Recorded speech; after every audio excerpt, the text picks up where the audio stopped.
The whisper of my phone's recorder captured Mom's voice with perfect clarity. "I never meant to hit him that hard," she murmured to her sister, unaware I was documenting every word from the hallway. People always called me paranoid for recording our conversations, but after years of gaslighting, I knew better. I wasn't an attention seeker. I was gathering evidence. Before we jump back in, tell us where you're tuning in from, and if this story touches you, make sure you're subscribed, because tomorrow I've saved something extra special for you. My name is Olivia Parker, and this is the story of how I exposed my mother's darkest secret while she dismissed me as just a troubled teen seeking attention. The irony wasn't lost on me that her constant accusations of my dramatic tendencies were what ultimately led me to record the confession that would send her to prison.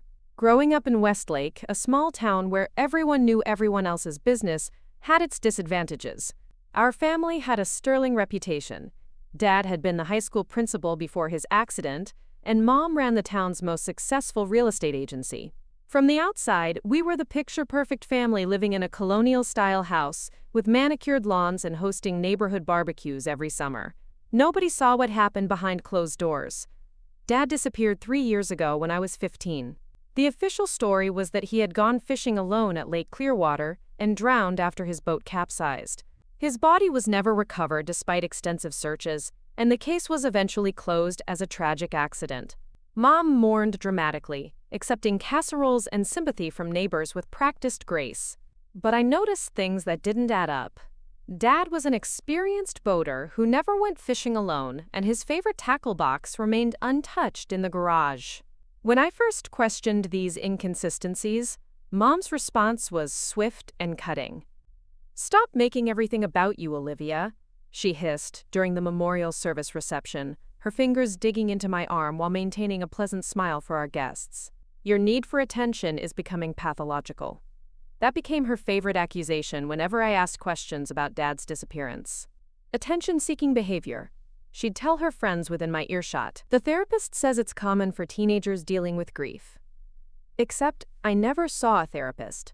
That was just another lie in Mom's elaborate web of deception. The gaslighting was relentless. When I mentioned that Dad and Mom had fought violently the night before his disappearance, she convinced our housekeeper that I was creating false memories as a coping mechanism. When I pointed out that Dad's passport was missing but his wallet was still in his dresser drawer, she told my grandmother I was spiraling into unhealthy fantasies. By my 16th birthday, I'd nearly convinced myself that maybe I was imagining things. Maybe the stress of losing Dad had warped my perception. Maybe Mom was right that I just couldn't accept a random accident had taken him. The seed of doubt she'd planted grew, choking out my intuition like an invasive vine. Everything changed the day I found the burner phone in Mom's desk drawer while searching for stamps. The text messages were brief and cryptic, discussing loose ends and the lake situation, with someone saved only as J. I photographed the messages before carefully returning the phone exactly as I'd found it. That night, I lay awake staring at my ceiling, the cracks in Mom's perfect narrative widening into chasms. I started documenting everything the next day. If Mom claimed I was seeking attention, I'd give her something worth paying attention to: the truth. Preparing and narrating this story took us a lot of time, so if you are enjoying it, subscribe to our channel. It means a lot to us.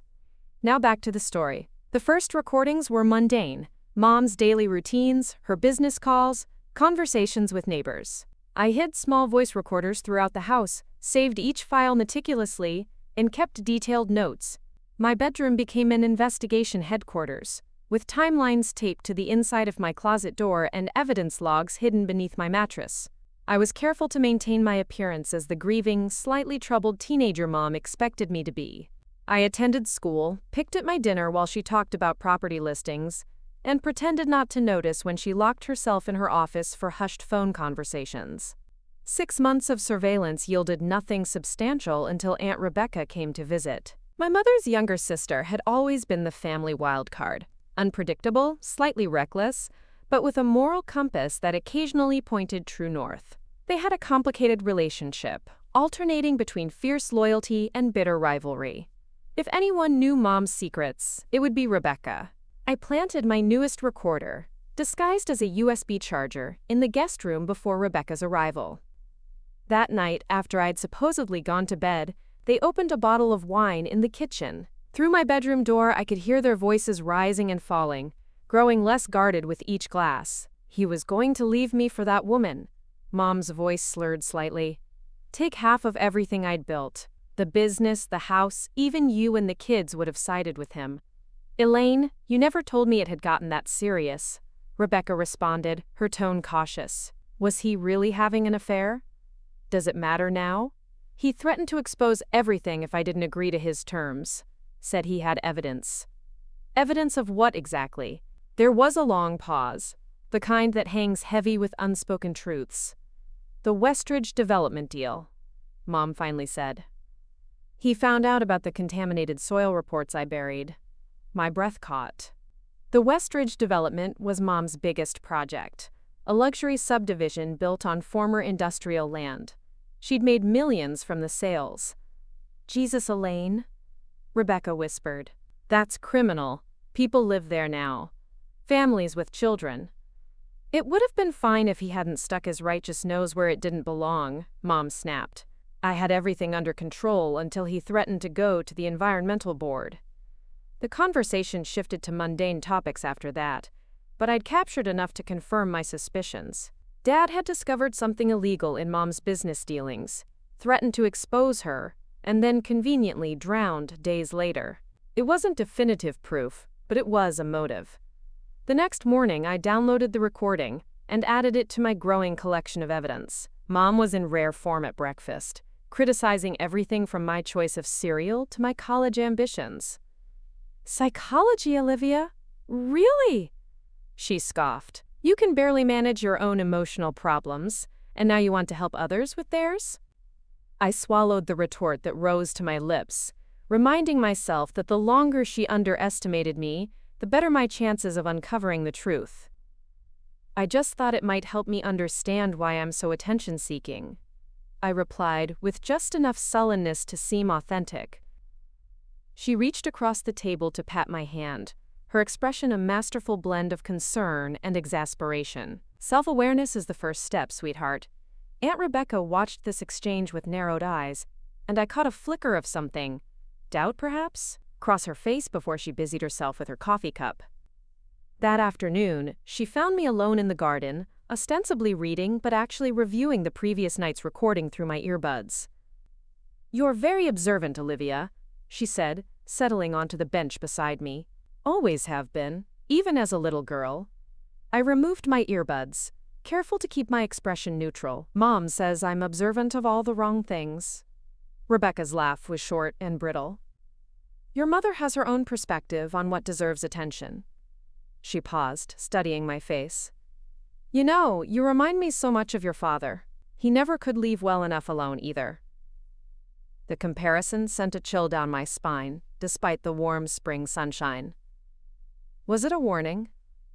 An acknowledgement? Rebecca had always been enigmatic, but this felt deliberate. I miss him, I said simply, watching her reaction. She nodded, her eyes fixed on the rose bushes Dad had planted years ago. We all do, in our own ways. After a moment, she added, Be careful, Olivia. Some truths are dangerous to those who seek them. Before I could respond, Mom called her inside to help with dinner preparations, leaving me alone with the distinct impression that Rebecca knew more than she was saying. That night, I added a new note to my evidence log. Rebecca equals potential ally or liability. The breakthrough came 3 weeks later, after Aunt Rebecca had returned to her life in Seattle. Mom received a call that sent her into a panic. The Environmental Protection Agency was investigating anonymous complaints about the Westridge development. I watched from the dining room as she paced the kitchen, her face drained of color. It has to be her, she muttered after ending the call. Rebecca wouldn't dare, but that nosy Parker girl next door, always asking about the water quality since her mother's diagnosis. My heart raced as I slipped my phone from my pocket and activated the recording app. Mom was unraveling, talking to herself as she often did when stressed. But this time I was ready to capture every word. She made another call, her voice low and urgent. Jay, it's me. We have a problem. The EPA received anonymous tips about Westridge. No, I don't know who, but we need to handle this before they start testing. Yes, just like we handled Charles. Charles. My father's name, spoken with such cold calculation that I nearly gasped aloud. I forced myself to remain perfectly still as she continued. The lake worked once, it can work again. These investigators are usually alone when they take initial samples. Find out who's assigned to the case. She ended the call and poured herself a generous glass of wine, her hands trembling slightly. I retreated silently to my room, my mind racing. She was planning another murder to cover up the first, and I had it recorded. But would it be enough? The conversation was damning, but still circumstantial without a confession about what exactly had happened to Dad. I needed more, and I needed it soon, before someone else ended up accidentally drowned in Lake Clearwater. The opportunity presented itself sooner than I expected. 2 days later, Mom announced that we'd be spending the weekend at our lake house to decompress. The same lake house that stood a few hundred yards from where Dad had supposedly drowned. My stomach knotted with dread and anticipation. Just us? I asked casually as I packed an overnight bag. Actually, Rebecca's driving down to join us, Mom replied, surprising me. She called this morning, said she needed a sisterly chat. Rebecca's unexpected return set off alarm bells. Had she somehow learned about the EPA investigation too? Was she coming to confront Mom, or to help her? Either way, the lake house would provide the perfect setting for the confrontation I'd been building toward. Isolated, significant, and equipped with multiple hiding spots where I'd stashed recording devices during previous visits. The 3-hour drive to Lake Clearwater was tense, filled with Mom's artificial cheerfulness and my non-committal responses. As we rounded the final curve in the road, the lake came into view, vast and serene, its surface reflecting the afternoon's sun like shattered glass. Somewhere beneath those placid waters lay answers, perhaps even my father's remains. Beautiful, isn't it? Mom remarked, following my gaze. Your father loved this view. Did he see it the night he died? I asked quietly. Her hands tightened on the steering wheel. Olivia, we've discussed this. Your father went fishing in the morning, not at night. Right, sorry. My attention-seeking imagination again. She sighed dramatically. This weekend was supposed to be relaxing. Please don't start with the conspiracy theories. We arrived at the lake house to find Rebecca already there, sipping lemonade on the deck. Her rental car was parked beside the garage, and she'd evidently let herself in with the spare key she'd always kept. Hope you don't mind? She called as we approached. It was too gorgeous to wait inside. Mom embraced her with practiced warmth. Of course not. But you should have told me you were coming earlier. I'd have brought more groceries.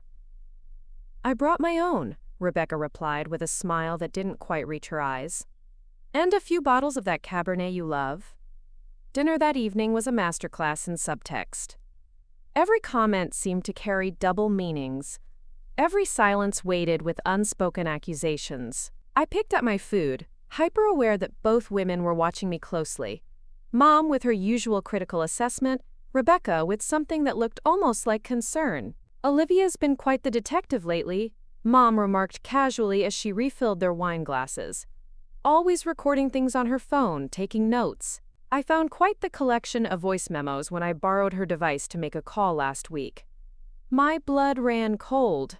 I'd been careful with my main evidence, storing it on encrypted cloud drives.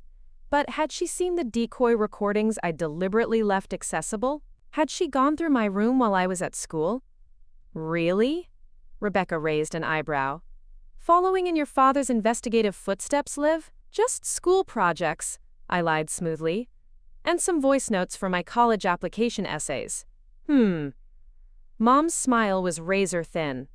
Funny, they seemed to be recordings of our private conversations. Almost as if someone was gathering evidence. The accusation hung in the air between us. Rebecca's expression shifted subtly, a flash of something like alarm crossing her features before she composed herself. Teenagers and their privacy concerns. She laughed too brightly. Remember how we used to read each other's diaries, Elaine? This is different, Mom replied, her eyes never leaving my face. This is invasive, dishonest. I met her gaze steadily. Like hiding contaminated soil reports that could give people cancer? That kind of dishonesty, Mom? The silence that followed was absolute. Even the usual chorus of night insects seemed to halt momentarily. Rebecca set down her wine glass with exaggerated care. "I think I'll turn in early," she announced, standing abruptly. "Long drive today." Neither Mom nor I acknowledged her departure. We remained locked in silent confrontation until the guest room door clicked shut upstairs. "You have no idea what you're talking about," Mom finally said, her voice dangerously soft. "And you have no idea what I'm capable of protecting what's mine." Was Dad yours to protect or to eliminate? I challenged, abandoning all pretense. Her laugh was brittle. "There it is, the melodramatic accusation I've been waiting for. Did you record that one too, Olivia? For your imaginary investigation? Did you kill him?" I asked bluntly, my phone recording in my pocket.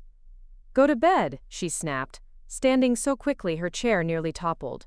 "We'll discuss your increasingly disturbing behavior in the morning." I retreated to my room, but not to sleep.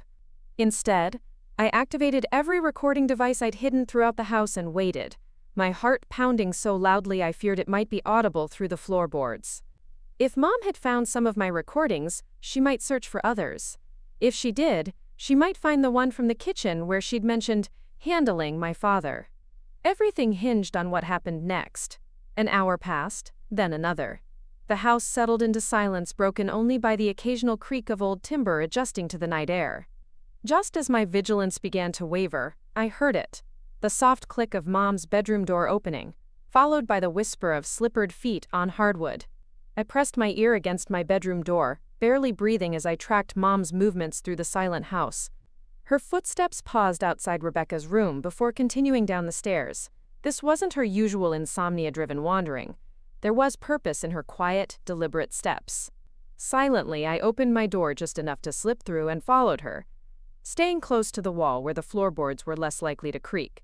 The faint glow of the moonlight through the windows provided just enough illumination to navigate the familiar hallway. From my vantage point at the top of the stairs, I watched as Mom entered the kitchen, her silhouette visible against the pale curtains.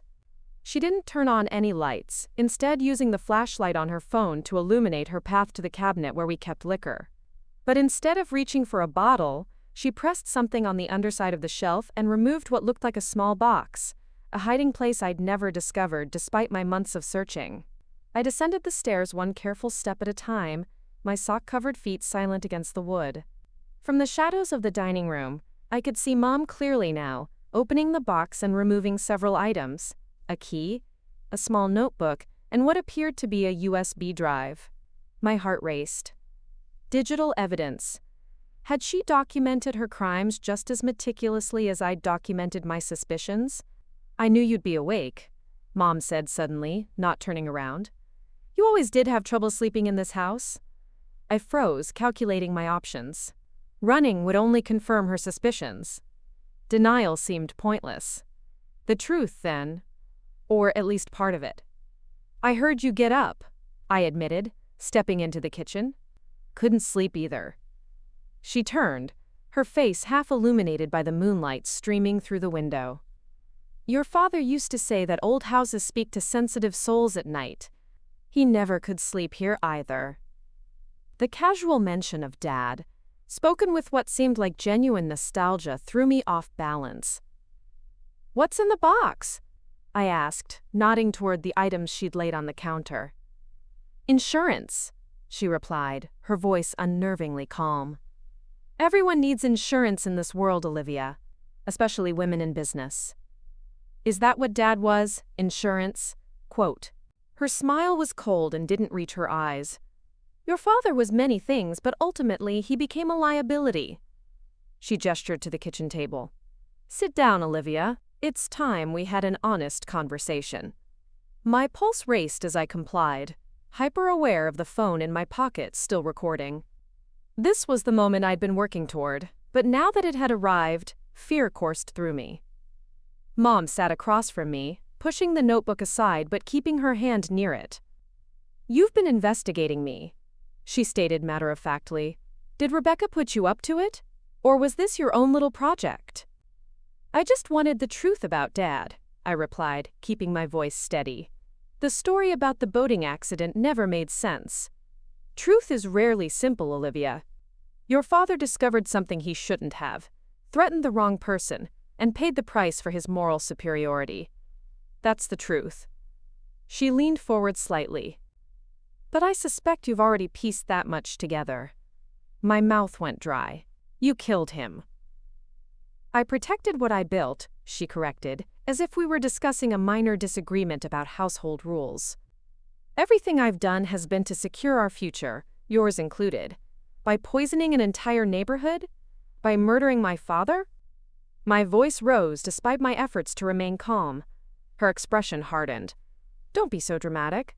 The Westridge situation was a calculated risk, not malicious intent. Those soil reports were inconclusive at best. And as for Charles, she trailed off, seemingly lost in thought before continuing. That was more complicated. Did you push him off the boat? I demanded, unable to contain the question that had haunted me for 3 years. Mom's laugh was sharp and humorless. Is that what you imagine happened? Some melodramatic struggle on a tiny fishing boat?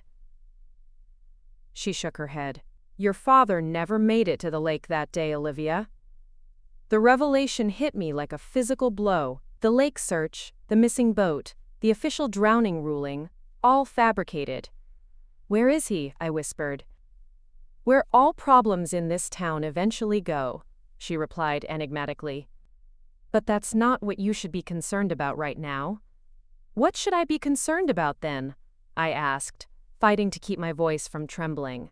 Your future, Mom answered, her tone softening to something almost maternal. And whether you're going to be part of the solution or another problem that needs handling. The threat was clear, but before I could respond, a floorboard creaked in the hallway. We both turned to see Rebecca standing in the doorway, her expression unreadable in the dim light. I thought I heard voices, she said, stepping into the kitchen.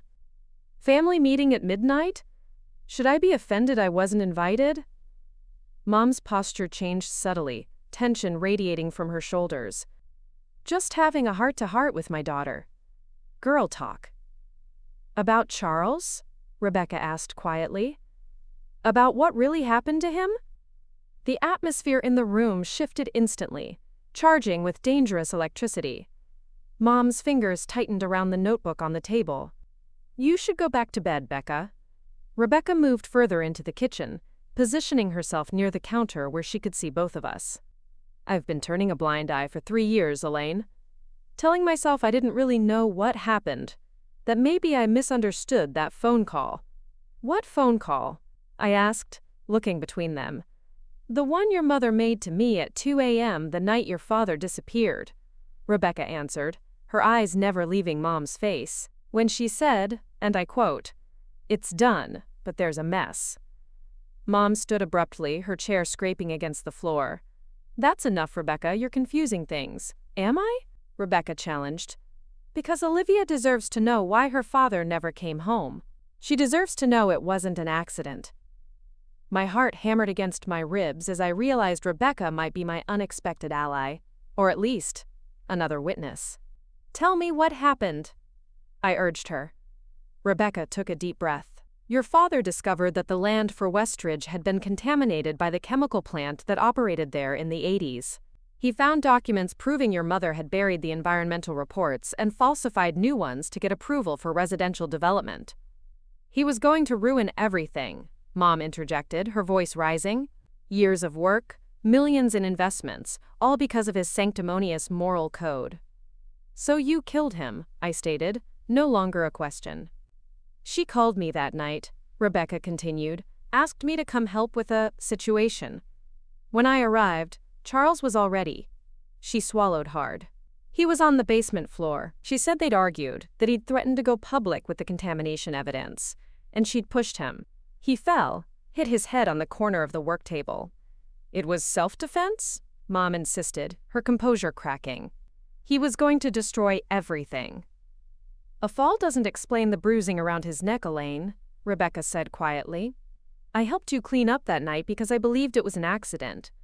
But it wasn't, was it? The silence that followed was deafening.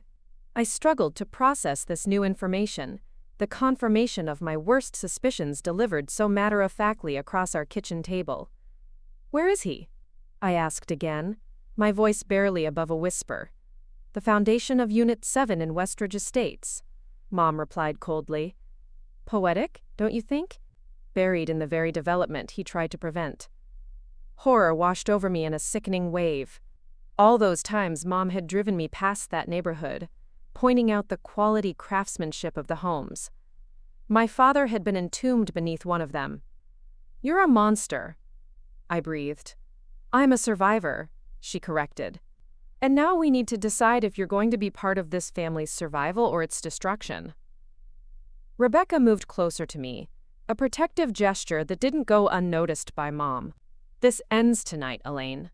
I've carried this guilt for 3 years, telling myself I was protecting Olivia by keeping your secret. But I was just enabling you." "And what exactly do you plan to do?" Mom asked, her voice dangerously soft. "Go to the police with a story about something that may or may not have happened 3 years ago? With no evidence?" "I have evidence," I said, pulling my phone from my pocket. "I have recordings of you discussing Dad's murder, the Westridge contamination, and your plans for the EPA investigator." Mom's expression hardened as she lunged across the table, grabbing for my phone. I jerked backward, nearly falling from my chair. Rebecca stepped between us, catching Mom's arm. "Stop it, Elaine!" "It's over." "It's over when I say it's over," Mom hissed, wrenching free from Rebecca's grasp. She reached behind her, opening a drawer and pulling out a kitchen knife. "Both of you, sit down. Now." Rebecca and I exchanged glances, slowly returning to our seats. The knife gleamed in the moonlight as Mom held it steadily, her businessman's manicure incongruous against the weapon. "Here's what's going to happen," she said, her voice eerily calm again. "Olivia will delete all her evidence, and both of you will forget this conversation ever happened. Tomorrow morning, we'll have breakfast, enjoy the lake, and return to our normal lives." "And if we don't?" Rebecca challenged. Mom's smile was chilling. "Then I'll have 2 unfortunate accidents to explain instead of 1. Given my track record, I'd say the odds are in my favor." I looked at my aunt, trying to communicate silently. We needed to stall to find a way out of this situation. "How would you do it?" I asked, hoping to keep Mom talking while I frantically tried to text a distress signal without looking at my phone. "Does it matter?" Mom replied. "The result would be the same." "It matters to me," I insisted. "If you're going to kill me like you killed Dad, I want to know exactly how it happened. I deserve that much." Something flickered across Mom's face. Regret, perhaps, or simply calculation. "Your father didn't suffer, if that's what you're wondering." "It was quick." "The fall or the strangling?" Rebecca pressed. Mom's attention shifted to her sister, giving me the opportunity to press send on the text I'd been composing blindly. 911 Lake House Emergency Mom Knife. I'd set up emergency contacts months ago, programming my phone to send location data with any text containing those specific words. "He was unconscious from the fall," Mom said, her voice distant as if recalling a mundane memory. "But he was still breathing. I couldn't risk him waking up, telling his side of the story. The business would have been ruined. We would have lost everything." "So you strangled him." I finished for her, while he was unconscious. She nodded almost imperceptibly. "It was necessary." "And burying him in the foundation?" Rebecca asked. "Was that necessary too?" "Convenient," Mom corrected. "The concrete was being poured the next day. Jay arranged for a late-night addition to the site. No one questioned it." "Jay from the text messages," I murmured. "Your accomplice." Mom's eyes narrowed. "You've been thorough, I'll give you that." More determined than I expected. She sounded almost proud, in a twisted way. "You get that from me, you know, not your father. He was too soft." "Is that why you killed him?" I asked. "Because he was too soft to ignore children being poisoned by contaminated soil? I killed him because he chose righteous principles over family." she snapped, the knife trembling slightly in her hand. He was willing to sacrifice everything we'd built together for strangers. They weren't strangers to him, Rebecca interjected softly. They were people, families, children who might get sick. Theoretical risks, Mom dismissed. Nothing was definitively proven in those reports. But you didn't know that for sure, I pointed out. You just didn't care enough to find out. What I cared about was securing our future, Mom insisted. Everything I've done, everything, has been for this family's security. By destroying our family? I challenged. By murdering Dad and lying to me for years? By gaslighting me into thinking I was mentally unstable whenever I questioned the story? I protected you from the truth, she countered. You weren't ready to understand what it takes to succeed in this world? And now? Rebecca asked. Is she ready now, Elaine? Because you're giving her quite the education tonight. Mom's gaze hardened as she looked between us. This changes nothing. The recordings won't prove anything conclusive. It's still my word against yours. A respected businesswoman versus a troubled teenager and her enabling aunt. The police might disagree, I said, glancing meaningfully at my phone. Mom's eyes widened with sudden understanding. What did you do? She demanded, lunging toward me again. Rebecca moved faster, grabbing Mom's wrist and twisting until the knife clattered to the floor. They struggled, knocking chairs aside as they grappled across the kitchen. I scrambled to retrieve the knife, my hands shaking as I backed away toward the door. Run, Olivia, Rebecca shouted, still restraining Mom. Get help! I hesitated, unwilling to leave my aunt alone with a murderer. I'm not leaving you. Go, Rebecca insisted, just as Mom broke free from her grasp, shoving her backward into the counter. I bolted for the front door, fumbling with the locks as Mom's footsteps pounded behind me. The door swung open just as her hand caught my shoulder, yanking me backward with surprising strength. We tumbled onto the entryway floor, a tangle of limbs and desperate energy. Give me the phone, Mom demanded, her voice a harsh whisper as she pinned me down. It's too late, I gasped, struggling against her weight. I already texted for help. Her expression contorted with rage and something like desperation. You stupid, ungrateful child. After everything I've done for you. You mean to me? I corrected, still fighting to break free. Everything you've done to me. The sound of breaking glass from the kitchen momentarily distracted her. Rebecca had apparently recovered enough to rejoin the fight. Mom's grip loosened just enough for me to wrench myself free, scrambling toward the door again. This time I made it outside, the cool night air hitting my lungs as I ran toward the road. Behind me, I could hear Mom shouting, her footsteps on the gravel drive. I didn't look back, focused only on reaching the main road where passing cars might see me. The lake house was isolated but not completely remote. The nearest neighbor was a quarter-mile away, too far to hear normal conversation, but perhaps close enough to hear screams. I changed direction, running toward their property instead. Mom was gaining on me. I could hear her labored breathing, the determination in each footfall.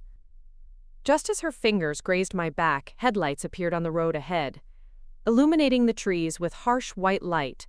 We both froze, momentarily blinded by the unexpected brightness.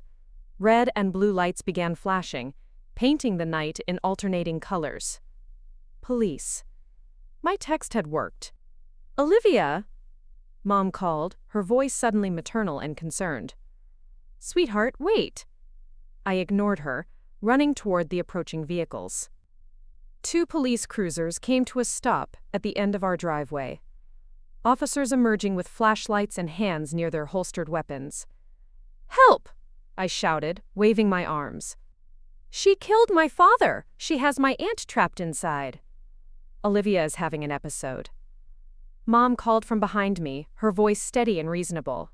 She's been struggling with delusions since her father's death. Please, she needs medical attention, not police. The officers approached cautiously, clearly trying to assess the bizarre nighttime scene.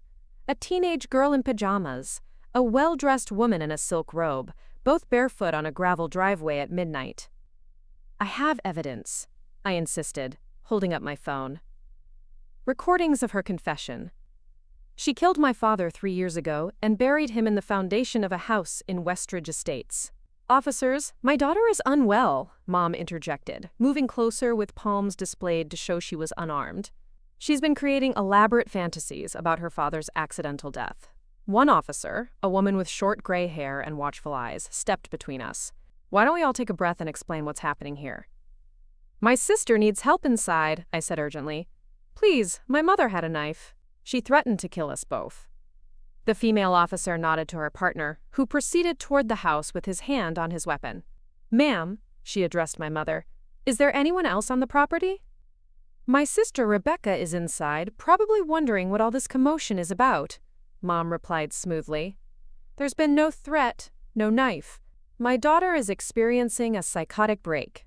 If you'll just allow me to call her psychiatrist. I don't have a psychiatrist, I interrupted. That's part of her gaslighting. Please, check my phone. I've been recording everything. The officer held out her hand and I surrendered my phone immediately, unlocking it and navigating to the most recent recording. It's all here. Her confession about killing my dad, about the contaminated soil at Westridge, everything. Mom's composed facade began to crack as the officer held up a hand, silencing her attempt to interject. We stood in tense silence as the recording played. Mom's cold voice describing how she'd strangled my unconscious father, how she'd buried him in the foundation of Unit 7, how she'd manufactured the boating accident. The color drained from Mom's face as her own words condemned her. Her eyes, which had been flashing with anger, now darkened with something else. Defeat, perhaps, or simply the recognition that her carefully constructed narrative was finally unraveling. Elaine Wilkinson, the officer said, returning my phone and reaching for her handcuffs. You're under arrest for the murder of Charles Wilkinson. You have the right to remain silent. As the Miranda rights were recited in the surreal glow of police lights, Rebecca emerged from the house, escorted by the second officer. She had a cut on her forehead but seemed otherwise unharmed. Our eyes met across the driveway, an unspoken acknowledgement passing between us. It was over. Mom didn't resist as the handcuffs were secured around her wrists. She looked at me one last time, her expression a complex mixture of rage, disappointment, and something that might have been respect. You really are my daughter, she said quietly as they led her toward the police car. Ruthless when it counts. I watched in silence as they placed her in the back seat, the door closing with a definitive thud. The female officer returned to where Rebecca and I stood huddled together. We'll need formal statements from both of you, she explained gently. And there will be an investigation into the allegations about Westridge Estates and your father's remains. Rebecca nodded, her arm around my shoulders. We'll tell you everything we know. It's been hidden too long. The officer hesitated, looking at me with compassionate eyes. That was incredibly brave what you did. Recording everything, setting up that emergency text. Most adults wouldn't have had the presence of mind. Most adults, I replied, watching as the police car containing my mother disappeared down the dark road, don't grow up being told they're paranoid for trusting their own perceptions. As dawn broke over Lake Clearwater, Rebecca and I sat on the deck with blankets draped around our shoulders and mugs of hot tea provided by a kind-faced victim services counselor. We had given our statements, turned over all my recordings and evidence, and were waiting for transportation back to town. The police had already dispatched a team to Westridge Estates to investigate Unit 7's foundation. What happens now? I asked, watching the mist rise from the lake's surface, the same lake where I'd believed my father rested for 3 years.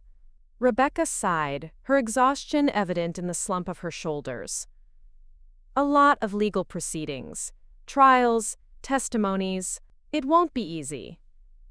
But the truth will finally come out, I said, finding unexpected comfort in that certainty. Dad will get justice. Thanks to you, she said, squeezing my hand. You never stopped believing in him, never stopped looking for the truth, even when everyone, including me, told you to let it go. I nodded, tears finally coming now that the immediate danger had passed. She called me an attention seeker every time I questioned her story, used it to make me doubt myself, to make others dismiss me. The ultimate gaslighting, Rebecca agreed, using psychology against you. But it backfired, I said, wiping my eyes. If she hadn't been so obsessed with portraying me as unstable and attention-seeking, I might not have felt the need to gather so much evidence. To record everything just to prove to myself I wasn't crazy.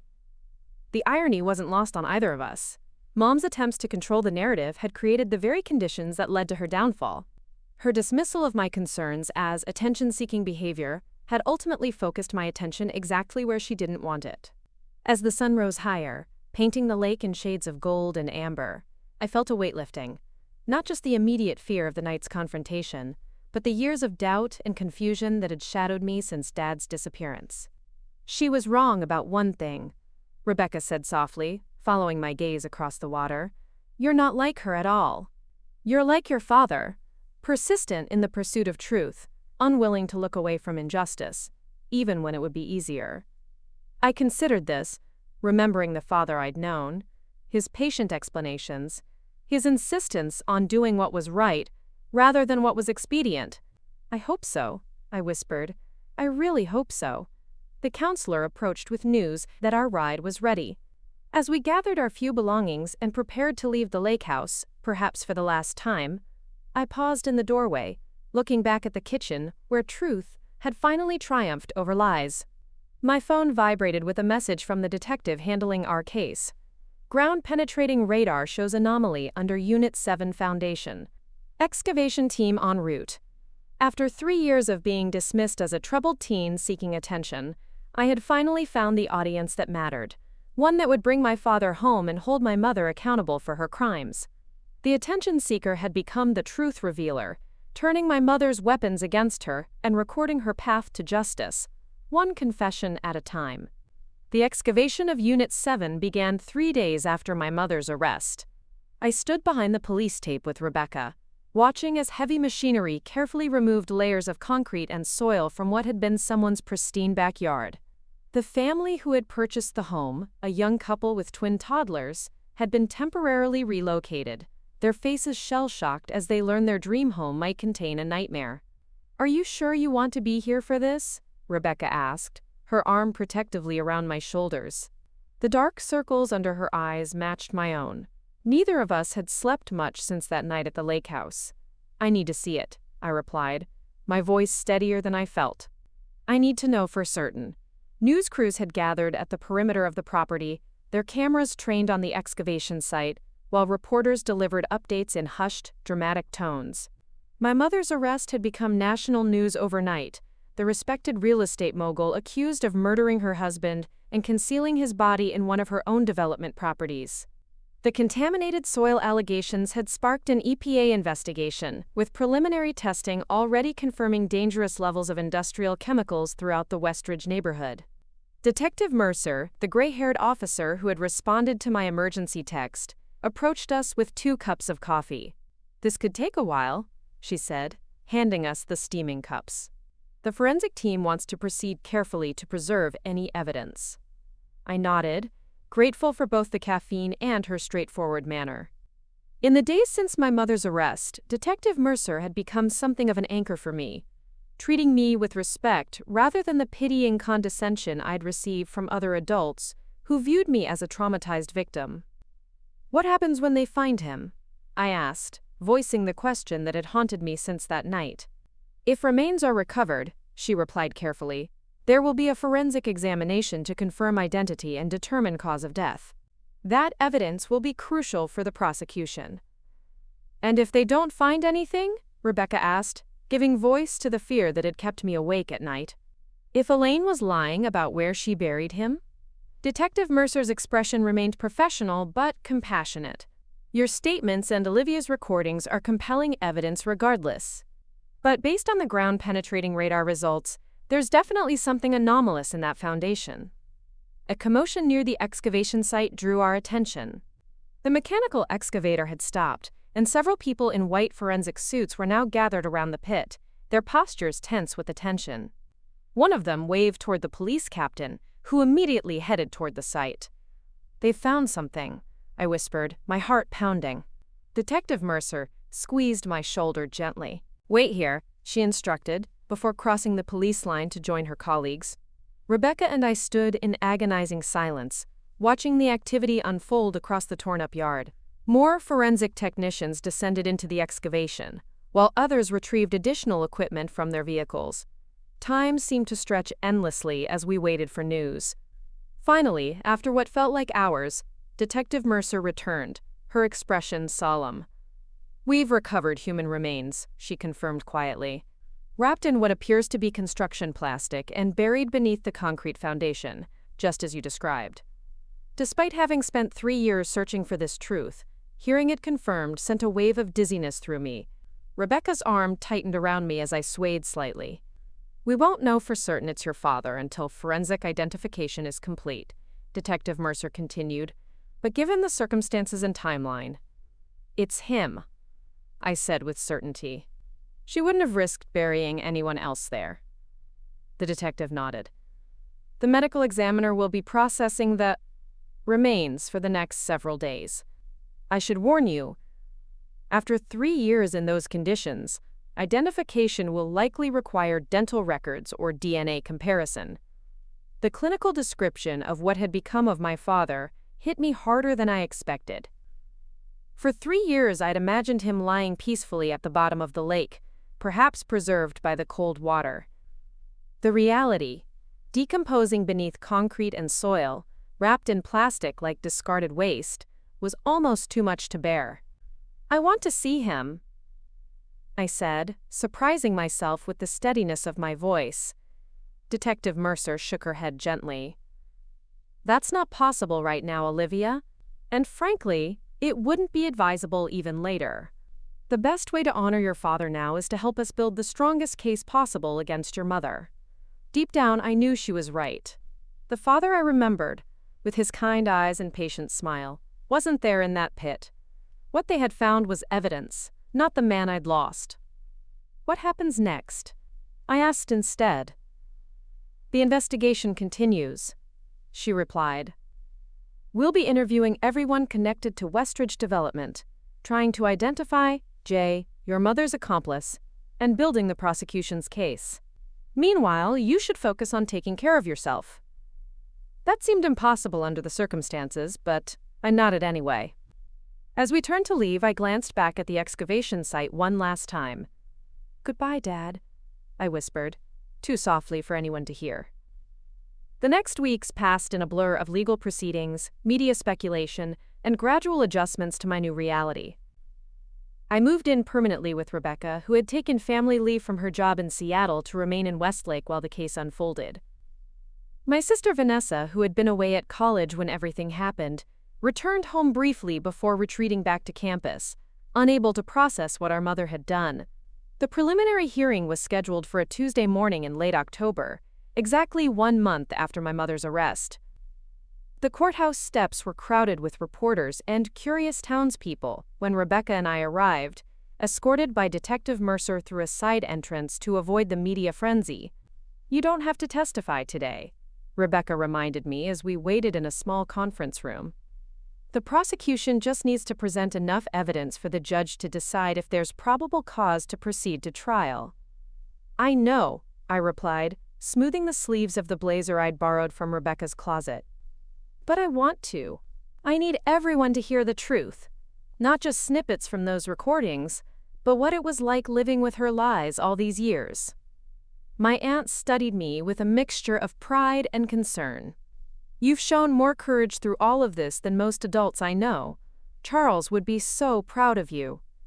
The mention of my father brought unexpected tears to my eyes. The medical examiner had officially identified his remains the previous week, confirming what we already knew. Cause of death had been determined as asphyxiation, with fractures to the back of the skull consistent with a fall. Every detail of my mother's confession had been verified by physical evidence. When the bailiff finally called us into the courtroom, I was struck by how ordinary it seemed, nothing like the dramatic, wood-paneled chambers depicted in television shows. Instead, it was a utilitarian room with fluorescent lighting and uncomfortable benches. The gallery was packed with journalists and spectators, all of whom turned to stare as we entered. And then I saw her, my mother, seated beside her defense attorney in a gray pantsuit that somehow made her look both professional and vulnerable. Her hair, usually perfectly styled, seemed flatter, and without her carefully applied makeup, she appeared older, smaller somehow. When our eyes met, she didn't look away as I had expected. Instead, she held my gaze with an expression I couldn't quite decipher. Not quite remorse, not quite defiance, but something in between. The hearing proceeded with methodical precision. The prosecutor presented evidence, including my recordings, the forensic analysis of my father's remains, financial records showing my mother's motives, and testimony from investigators who had uncovered additional evidence after her arrest. Jay had been identified as James Harlow, the construction foreman for Westridge Development, who was now also in custody and cooperating with authorities in exchange for reduced charges. When it was my turn to testify, I approached the witness stand with legs that felt simultaneously wooden and gelatinous. After being sworn in, I faced the crowded courtroom, focusing on a point just above the spectators, heads as I'd practiced with the prosecutor. "Miss Parker," the prosecutor began, "could you describe for the court how you came to suspect your mother was involved in your father's disappearance?" Taking a deep breath, I recounted the inconsistencies I'd noticed, the gaslighting I'd endured, and the systematic way I'd gathered evidence over months. I described finding the burner phone, overhearing conversations about Westridge, and my mother's persistent efforts to portray me as mentally unstable whenever I questioned the official story of my father's death. She used the term attention seeker constantly, I explained, my voice growing stronger as I spoke. Anytime I asked questions about Dad, anytime I pointed out things that didn't make sense about his supposed accident, she would tell everyone I was just seeking attention, that I couldn't accept his death. "And how did that make you feel?" the prosecutor asked. I considered the question carefully. At first confused, then doubtful. I started to wonder if maybe I was imagining things. Eventually, I felt determined. If she was going to accuse me of seeking attention, I decided to pay very close attention to everything she said and did. There was a soft ripple of reaction from the gallery, quickly silenced by the judge. When I glanced at my mother, her expression had hardened, her lips pressed into a thin line. The defense attorney's cross-examination attempted to portray me as emotionally unstable, suggesting that I had manufactured or misinterpreted evidence due to unresolved grief over my father's death. But the recordings spoke for themselves, and my answers remained steady and factual. When he tried to suggest I had trapped my mother into making false confessions, I simply described how she had voluntarily detailed the murder while threatening me and Rebecca at the lake house. "No further questions, Your Honor," the defense attorney finally conceded, returning to his seat beside my mother. As I stepped down from the witness stand, I felt a strange lightness, as if by speaking the truth publicly, I had finally set down a burden I'd been carrying for years.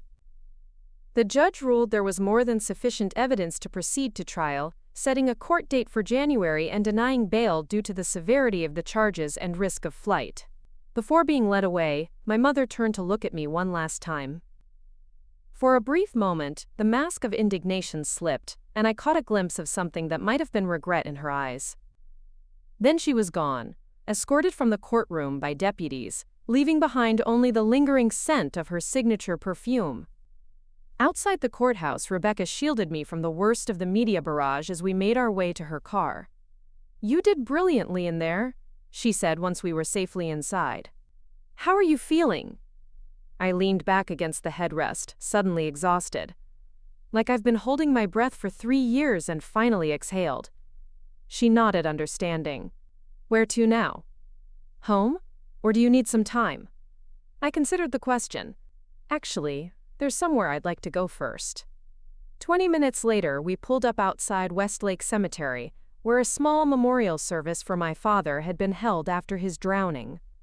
There had been no body to bury then, just an empty casket and a headstone marking an unoccupied plot that my mother had purchased as part of her elaborate cover-up.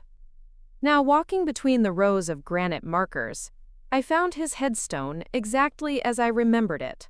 Charles Edward Parker, beloved husband and father, followed by his birth date, and the date of his supposed accident. Soon, there would be a real burial, The medical examiner had promised to release his remains once all forensic work was complete, but for now, this empty grave was the only place I had to feel connected to him. I knelt beside the headstone, tracing the engraved letters with my fingertips. "I found the truth, Dad," I whispered. "Just like you always taught me to do." The cemetery was peaceful in the late afternoon light, with golden autumn leaves drifting down from the oak trees that lined the pathways. In the distance, Rebecca waited respectfully by the car, giving me privacy for this moment. "I used to think I was going crazy," I continued softly, hearing your voice in my head, telling me to keep looking, to trust my instincts. Mom almost convinced everyone that I was unstable, that my questions were just cries for attention. But I knew, somehow I always knew, that you wouldn't have left us voluntarily. A gentle breeze stirred the fallen leaves around the grave, nature's quiet acknowledgement of my words. "The trial is still months away, but Detective Mercer says the evidence is overwhelming. Mom will pay for what she did to you, and the people at Westridge will get help with the contamination issues you were trying to expose." I sat in silence for a few minutes, feeling both the weight of all that had happened and the strange relief of finally knowing the truth, however horrible.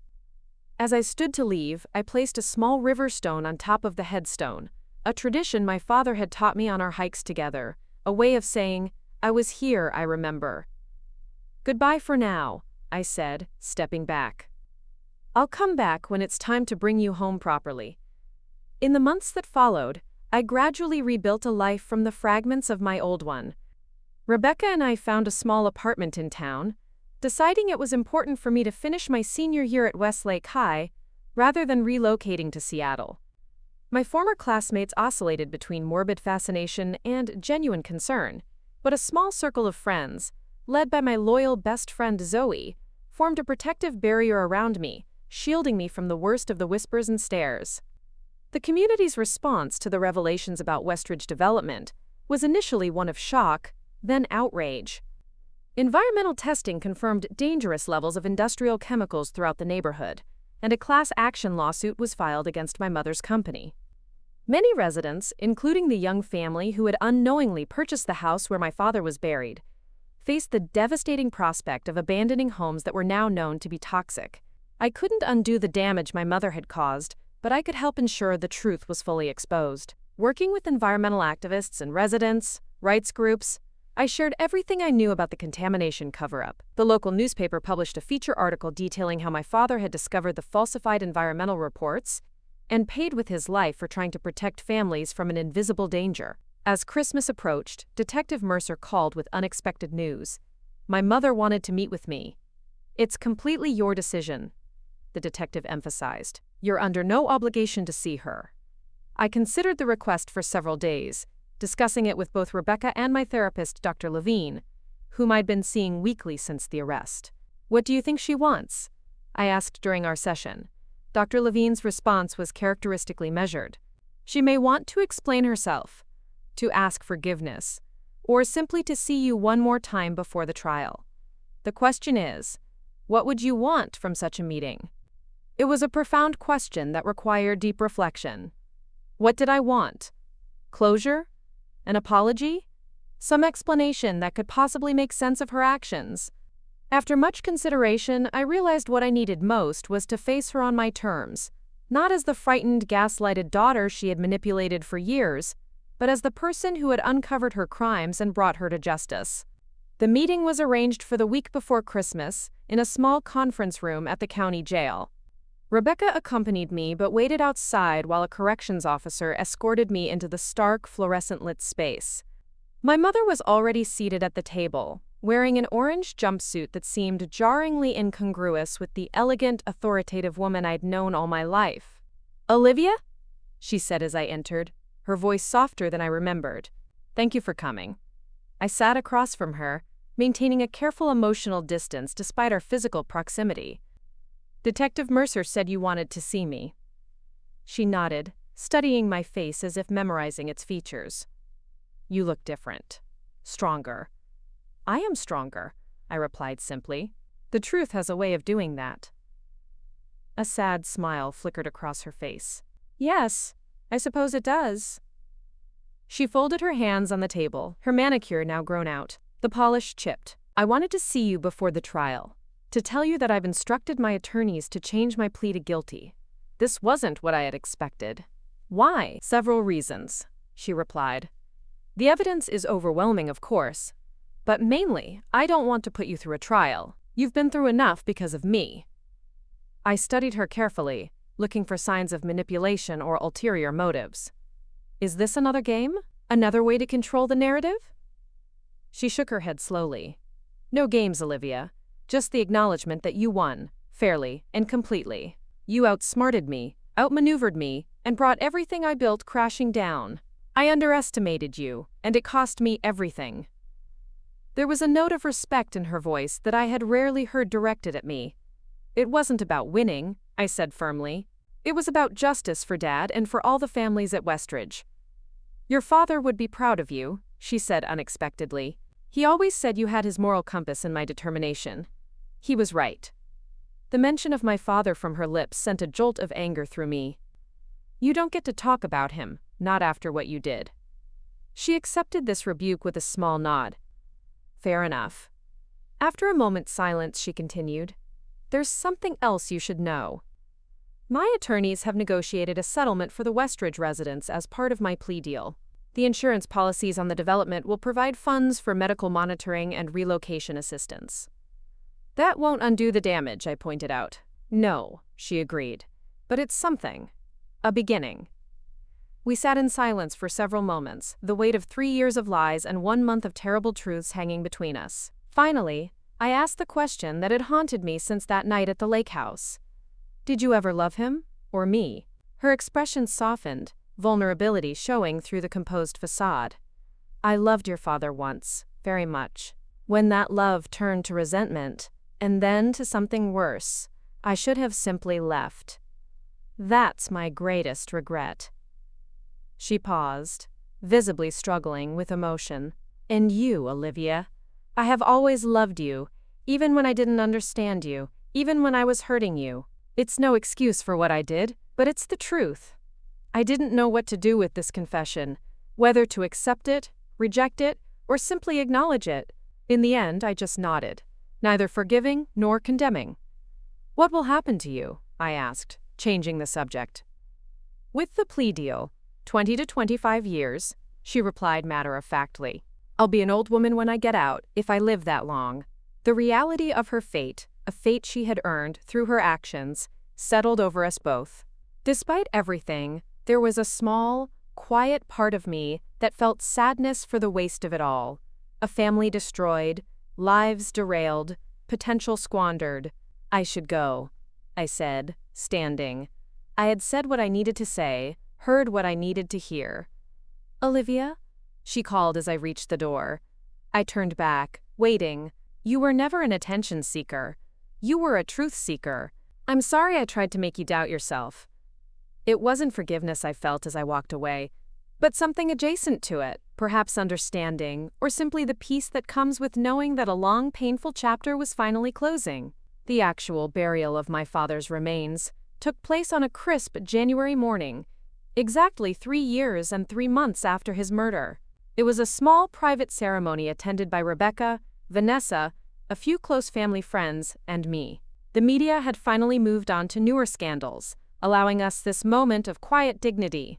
As the simple wooden casket was lowered into the earth beside the empty one that had been buried years before, I stepped forward and dropped a handful of soil onto it. Rest in peace, Dad, I whispered. The truth is out now. You can finally rest. Rebecca joined me at the graveside, her hand warm in mine. What happens now? She asked quietly. I looked out across the cemetery to where new spring bulbs were just beginning to push through the winter soil. Tiny, persistent signs of renewal after dormancy. Now we rebuild, I replied. We honor his memory by living the kind of life he would have wanted for us. In the months and years that followed, that's exactly what we did. I graduated high school with honors and accepted a scholarship to study investigative journalism, determined to use the skills I had honed uncovering my mother's crimes to help others find truth and justice.